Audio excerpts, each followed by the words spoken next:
గురువార పూజ విధానం. గురువార పూజను బృహస్పతి గ్రహం మరియు శ్రీ మహాలక్ష్మీ దేవి లేదా శ్రీ వినాయక స్వామి లేదా శ్రీ దత్తాత్రేయ స్వామికు అంకితం చేస్తారు. ఈ పూజ ద్వారా ఆరోగ్యం, సంపద, విద్య, జ్ఞానం మరియు కుటుంబంలో శాంతి లభిస్తాయి.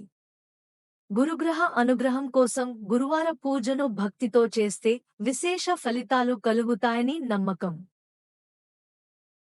1. పూజకు ముందుగా చేయాల్సిన ఏర్పాట్లు.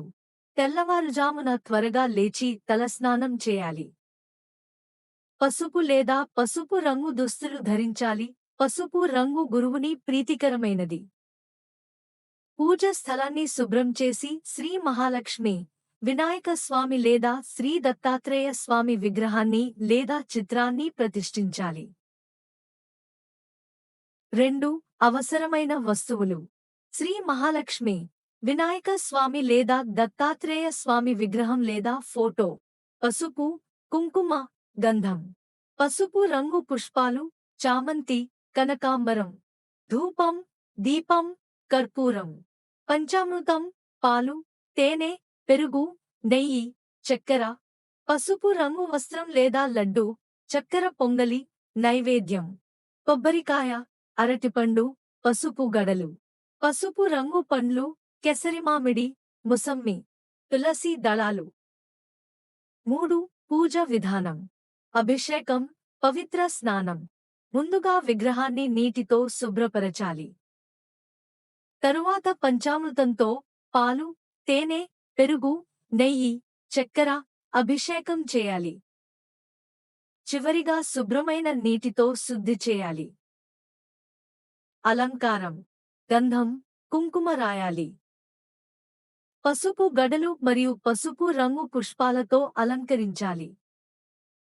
తులసి దళాలు, పసుపు వస్త్రంతో విగ్రహాన్ని అలంకరించాలి. దీపారాధన. ధూపం, దీపం వెలిగించాలి. కర్పూరంతో హారతి ఇవ్వాలి.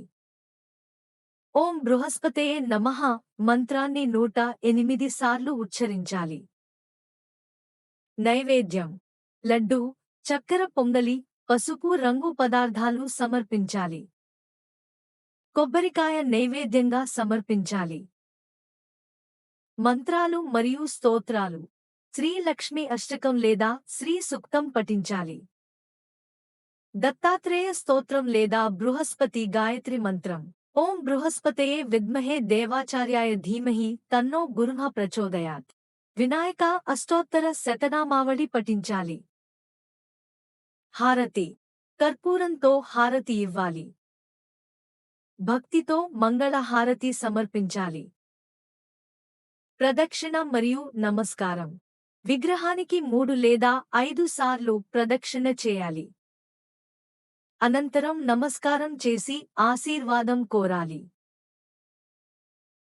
4. ఉపవాసం, ఐచ్ఛికం. గురువార ఉపవాసం పాటించాలనుకుంటే పాలు, పండ్లు మరియు తులసి నీరు మాత్రమే తీసుకోవాలి. పసుపు రంగు పదార్థాలను తీసుకోవడం శుభప్రదం. సాయంత్రం నైవేద్యం సమర్పించిన తరువాత ఉపవాసాన్ని ముగించాలి. 5. ముగింపు. ప్రసాదాన్ని కుటుంబ సభ్యులకు పంచాలి. కొంతసేపు ప్రశాంతంగా కూర్చొని శ్రీ మహాలక్ష్మి, శ్రీ వినాయక స్వామి లేదా శ్రీ దత్తాత్రేయ స్వామి ధ్యానం చేయాలి. బృహస్పతి అనుగ్రహం కోసం మరియు సంపద, ఆరోగ్యం, జ్ఞానం కోసం ప్రార్థించాలి. గురువార పూజ వల్ల కలిగే ప్రయోజనాలు. కుటుంబ శాంతి మరియు ఐశ్వర్యం. బుద్ధి, జ్ఞానం, విద్యలో అభివృద్ధి. మానసిక శాంతి మరియు ధైర్యం. వ్యాపారం, ఉద్యోగంలో విజయం. శుభకార్యాలకు అనుకూలత. ఈ విధంగా గురువార పూజను భక్తితో చేస్తే శ్రీ మహాలక్ష్మి, శ్రీ వినాయక స్వామి మరియు శ్రీ దత్తాత్రేయ స్వామి ఆశీర్వాదం లభించి సంపద, ఆరోగ్యం, విజయం లభిస్తాయి.